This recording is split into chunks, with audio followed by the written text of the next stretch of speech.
Hello and welcome to the Happy Little Futures podcast. I hope you're all well.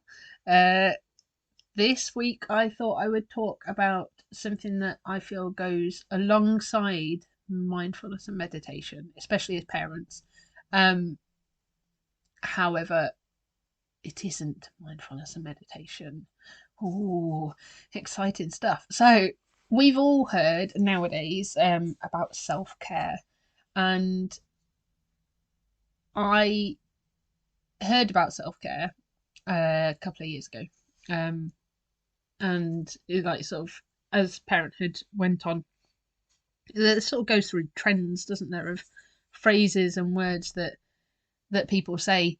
And self care, I think it was during COVID or around then. Suddenly, it was a real big thing, and I can remember talking to my mom and her saying, "Oh, there was never such thing as self care when I was growing up," and she was saying about how you just had to carry on. And I suppose it's it's that sort of you can't drink from an empty cup type thing, can you? And what self care does is what self care is us filling our cups as adults to allow us to continue with our day in as best as we can, as best as the best human we could possibly be in that moment. And the reason I feel that self care goes alongside meditation and mindfulness is because I feel that mindfulness and meditation can be perceived as self care and are a good version of self care. However,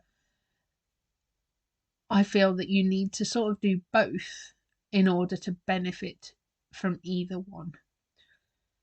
So a lot of people that I know do Peloton or go to the gym or things like that. That is self care. That is something that they are passionate about, something that they want to do, like be it for their weight or just because they enjoy it. They can just be in the moment and be running and cycling or whatever they're doing, um, walking the dog even.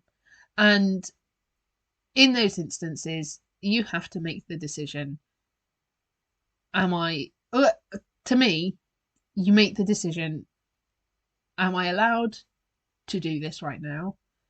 Am I worth doing this for right now? Is there anyone else who is more important in this moment that should go first? That is sort of where my head comes to a lot of the time when I'm thinking about having a bath. Is having a bath is my main form of self care, other than meditation. Although meditation and mindfulness are more like something that sort of brushing my teeth, because I have to do. If I today I haven't meditated as much as I normally would. I wouldn't normally sit down necessarily for 10 minutes every day, but I make a point of reconnecting with myself throughout the day. Excuse me. In order to carry on as best as I can. And those moments of, I mean, 30 seconds for me sometimes, if that, just of connecting with my breath, that form of meditation or mindfulness or whatever you want to call it, that is my self care a lot of the time. And since I've been doing that more regularly, I felt less of a need to go and have a bath for 45 minutes or an hour or whatever. Um, I'm sorry, I've got a frog in my throat today. Um, so, so yeah, I felt less of a need to go and have that time in the bath, um, because I have that time on the go, and it's not on the go. Some people would probably go, well, that's not self care but it is self care to me. It's a conscious choice that I make to take a moment out of whatever I'm doing and just reconnect with myself, just bring myself back to a place of calm, a level playing field, and just allow myself that moment. And the times that I don't do that, like today, I've struggled to think. I've got the For some reason I painted underneath the stairs. I mean, I'm really proud of that because that's been needed to be done for, I don't know, like 18 months or so. It was one of the first things that I did when we moved in here. We bought a massive bucket of like the big matte emulsion, white emulsion, and I painted under the stairs white because it was the most garish blue and silver you've ever seen. And so I painted it white, but then I didn't have a chance to do the other layers over it. So then it's just been white with sort of blue coming through it. And then my niece drew on it, bless her, and all that. And it's just the sort of thing that you walk past on a daily basis. And it's just a constant, I should do that. I really should paint that. If I had just put one more coat on that, then it wouldn't look like this anymore. But it has done for 18 months, and for 18 months it's driven me mad. And so today, because I couldn't think, and because we've moved the room around for a bit of feng shui and stuff like that, I noticed also that I hadn't painted under the radiator, where our sofa used to be up against the radiator in our living room. It's not the biggest of houses. We've got a living dining room, and the one wall that the sofa can go against and fit has the radiator on for the room, which is a nightmare in winter because it just means that the sofa is warm and nothing else. So anyway, what was I saying? So we moved it. My husband moved it all the other day, and we sort of then moved it again, and we're playing around with it a lot. And underneath the radiator, for some reason, well, I know exactly what the reason was. When I was decorating that room, my youngest was with us. The other two were away at their grandma's, and my youngest was throwing up everywhere. So we were taking it in turns to sort of paint, and then to hold the baby while she was sick, and then paint, and then hold the baby. And I did all of the room. I obviously just thought, oh, stuff it. I can't be bothered to do that. That 1.5 meter stretch of wall. It's like about 10 centimeters wide. It literally took me about 2 minutes to paint today. But I obviously thought, oh, the sofa will always be in front of it. There's nowhere else that we could possibly put the sofa. And so I didn't paint it. But I should have done. But because I didn't, I had to get the tin of paint out and paint that today. I didn't have to. I chose to, just as sometimes I wonder whether I've got ADHD, or it could be there's a lot going on at the moment. It could just be high functioning anxiety.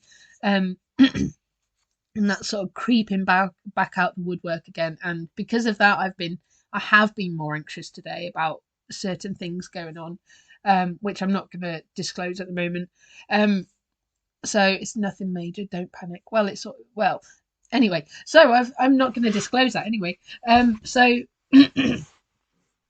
anyway, so I painted underneath the radiator, and then I was like, right, I'm going to paint under the stairs. So I painted under the stairs. It's been an absolute nightmare because we have a heated area under the stairs, and so that's been like I didn't bother to move it out because then it creates a whole other 10,000 jobs. So this is where I sometimes question my choices, and so I did that, and now there's the areas everywhere. There wasn't quite enough paint to finish it off, so there's a little patch that is white, but I've just made sure it's a patch that's behind the area normally, and there's stuff everywhere. But I've done that. I've moved some furniture around. I've sort of gone, oh, I'm going to do this. I've flitted through emails. I've opened Facebook and Instagram and my emails approximately 3 million times today. And these things where I'm jumping in and out of jobs, in and out of jobs, in and out of jobs, and not focusing, those are the times that I need to take a moment to be more mindful. I need to take a moment to reconnect with my breath. I need to just allow myself those 30 seconds of self-care. And today, I have not allowed myself those 30 seconds of self-care. And I feel absolutely exhausted. Because I'm just mentally, it's that mental load, as everyone always says. I am so mentally drained from it. But my point being, it doesn't matter what your form of self-care is. Allowing yourself and making that conscious decision to take care of yourself first. When you hear about this, people say, oh, like the airlines always say, put your mask on first before your child's, because you can't put their mask on properly unless, like, if you're about to pass out from oxygen exhaustion or whatever, lack of oxygen. And so it's that whole concept, isn't it? You can't pour from an empty cup. Like, look after yourself first. And yeah, I feel that mindfulness and meditation and all of that stuff goes hand in hand with it. My family have just come home, as you can hear from the dog. So I feel that they go hand in hand together, and it's just really important. And I challenge you this week to make that conscious decision to do something for yourself. Make that moment of self care, be it a breath or a bath. So go. And I want to hear, send me a message on Facebook or Instagram and let me know what your moment of self care has been, be it today, tomorrow, or every day this week. I want to know that. So there you go. So I will leave you with that, and I will go and say hello to my kids now that they're in. So speak to you soon. Bye.